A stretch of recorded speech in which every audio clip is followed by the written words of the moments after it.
dere få bli kjent med en teknologisk oppfinnelse som fikk fart på trelasthandelen og byutviklingen i Drammen. Og igjen så er det vannet som kommer til nytte. Ikke bare fraktet det tømmeret, det kunne sage opp tømmeret til planker og bord. Det var mye mer effektivt enn å gjøre det for hånd. Nå er vi i Solbergelva, og bak meg ser du et stort vannhjul. Legg merke til hvordan vannet blir ført mot hjulet og får det til å gå rundt. Ved siden av vannhjulet så ser du en mølle. Kraften fra hjulet blir ført inn i mølla, og der driver den en kvernstein, slik at korn kan bli til mel. I Eiker var det mange slike vannmøller på grunn av bratte åser og mange bekker. Eiker var en av de første distriktene i Norge som utnyttet vannressursene på denne måten, og tettstedet Mjøndalen har til og med fått navnet sitt etter ordet mølle. Men denne filmen handler jo ikke om møller og korn, den handler om tømmer. Det var på 1500-tallet at man begynte å bruke vannhjulet til å drive saga her i Norge. Den ble kalt oppgangssaga. Nå ble muskelkraft erstattet med vannkraft. Med oppgangssaga ble jobben mye lettere, man kunne dele mange flere bord i bjelker på kortere tid, noe som førte til at produksjonen av trelast ble mangedoblet. Under vårflommen ble vannet ført med en renne ned til vannhjulet som ble drevet rundt. Oppgangssaga hadde et sagblad som koblet til vannhjulet, og sagbladet gikk rett opp og ned og kunne dermed sage i tømmerstokkens lengde.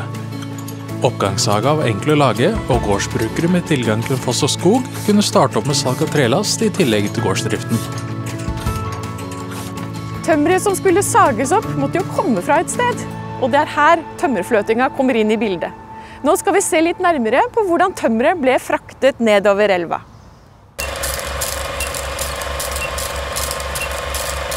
Mange bønder drev med tømmerfløting i tillegg til gårdsdriften.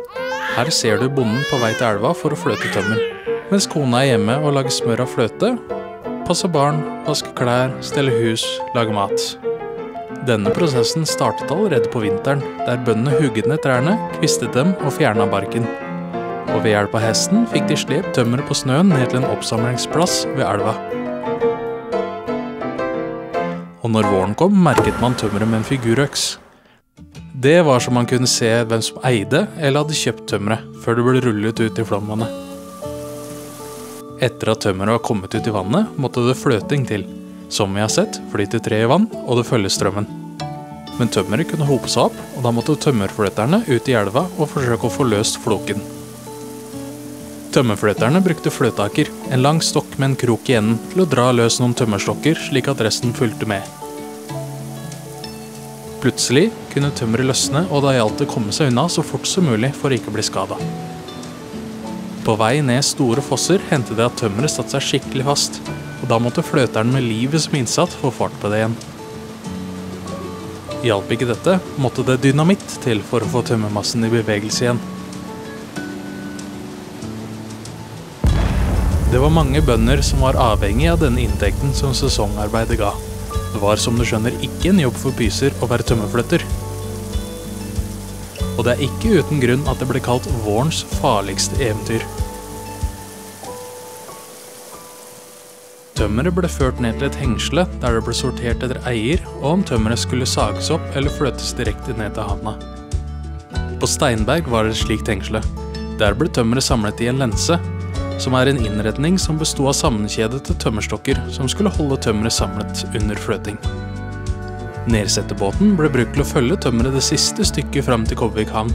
Disse båtene var svært stabile og hadde plass til 15 mann. Tømmerfløting holdt man på med i Drammensvassdraget helt fram til 1969.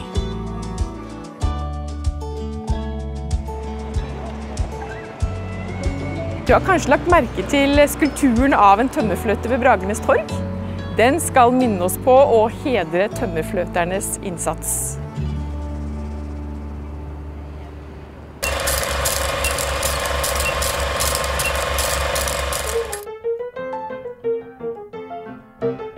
Eksporten av trelast tok seg kraftig opp når den nye oppgangssaga ble tatt i bruk, og det dukket opp mange nye sagbruk.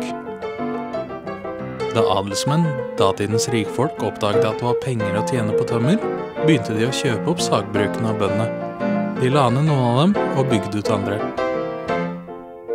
Med store investeringer kunne de med tilgang på en dam regulere vann til sagene størsteparten av året. Slik ble de eiere av de største sagbrukene.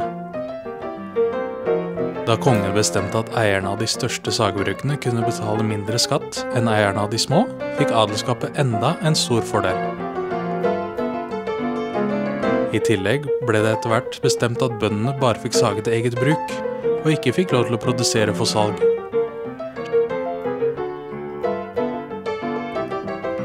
Slik mistet bøndene kontrollen over en næring de selv var med på å starte.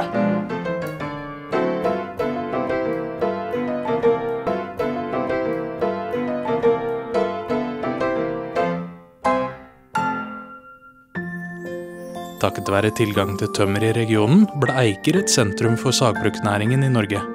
Og denne trelasten ble føtet ned i elva til Kobvik havn, som ble landets viktigste eksporthavn for trelast. Og når dampsagene kom i bruk fra 1860-årene, kunne produksjonen flyttes til havna, og Drammen ble en plankeby. Fram til vi fikk oppgangssaga, så byttet jo folk til seg det de trengte av varer, som mel og salt. De levde mer i pakt med naturen.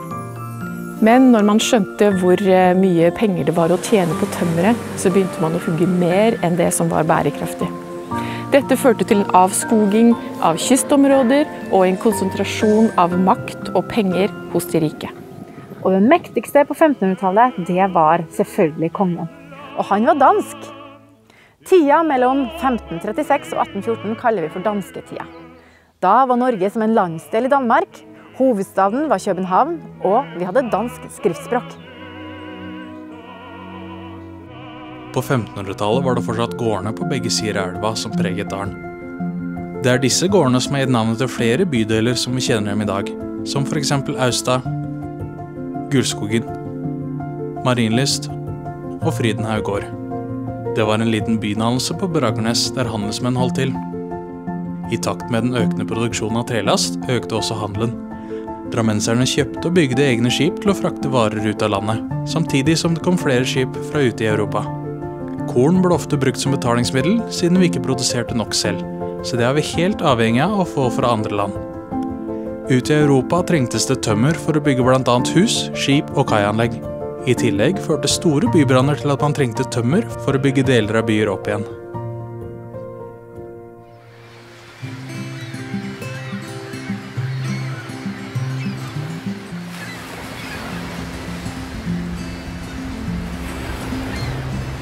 For å komme inn til Drammen måtte båtene også den gangen gjennom dette trange sundet i Svelvik. Og her var det veldig sterk strøm, og det har blitt fortalt at kvinnene som bodde i området, de hjalp skipene gjennom ved å dra de med tau.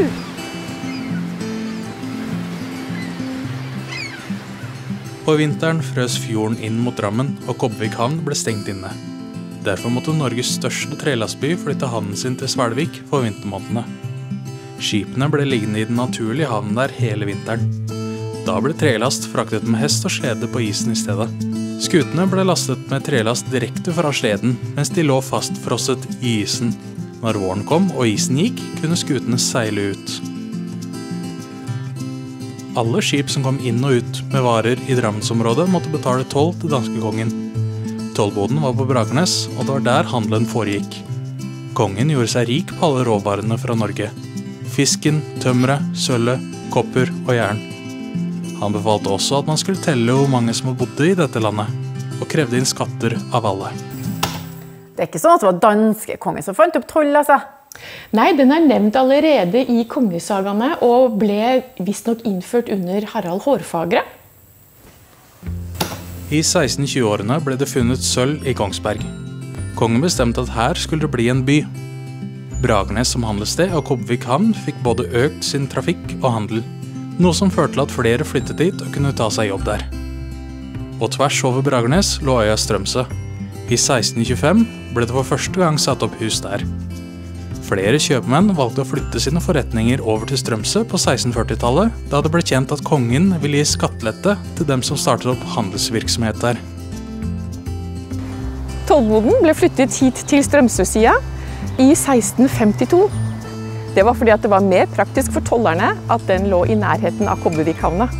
Tollboden, som dere ser bak meg her, Den sto på samme plassen før som nå. Den har bare blitt brent ned et par ganger i mellomtiden. En som tjente seg rik på tømmer, det var handelsmannen Peder Cappelen. Som også bodde her på Strømsø. Og han skal dere få bli kjent med i neste film.